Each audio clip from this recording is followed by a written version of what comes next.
অংগনবাদী কেন্দ্ৰৰ বাইদেউসকল, উপস্থিত অভিভাৱক অভিভাৱিকাসকল আৰু মৰমৰ ছাত্ৰ ছাত্ৰীসকল, আজি এই ৭৯তম স্বাধীনতা দিৱসৰ প্ৰাকক্ষণত আপোনালোক আটাইলৈকে মই শুভেচ্ছা যাচিছোঁ।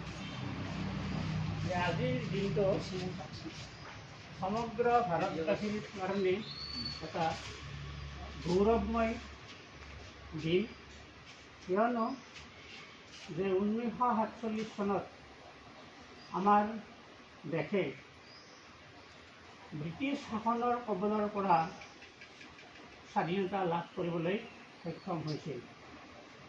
আৰু সেই দিনৰে পৰা সমগ্ৰ ভাৰতবৰ্ষতে আজিৰ দিনটোত এই 15 আগষ্ট তাৰিখে আমি এই ত্ৰিৰংগা পতাকাৰ তলত এই স্বাধীনতা দিৱসটো উলহ মালহেৰে উদযাপন কৰোঁ।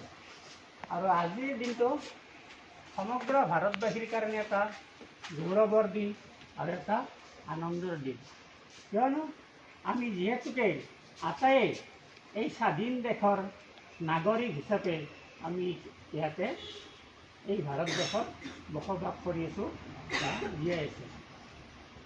এতিয়া এই দেশখনক স্বাধীন কৰাৰ কাৰণে ইংৰাজৰ শাসনৰ পৰা যিসকল মহান ব্যক্তি অশেষ চেষ্টা আৰু ত্যাগৰ বিনিময়ত আমাৰ এই দেশে স্বাধীনতা লাভ কৰিলে, আৰু তেখেতসকললৈ এই যুগতে মই শ্ৰদ্ধাৰে সোঁৱৰিছোঁ।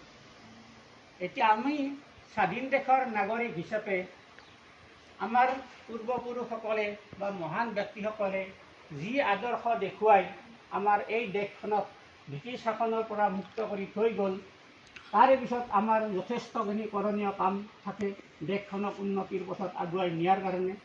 আৰু সেই কামখিনি আমি সকলোৱে মিলি জুলি হাতে হাত ধৰি আমাৰ দেশখনক যাতে আমি আগুৱাই লৈ যাব পাৰোঁ, সকলোৱে সংকল্পবদ্ধ হ'ব লাগে। আৰু এইখিনি কৈ মই মোৰ আজিৰ চমু ভাষণৰ সামৰণি মাৰিছোঁ আৰু সদশেষত আপোনালোক আটাইলৈ পুনৰবাৰ মই শ্ৰদ্ধা আৰু মৰম যাচিছোঁ।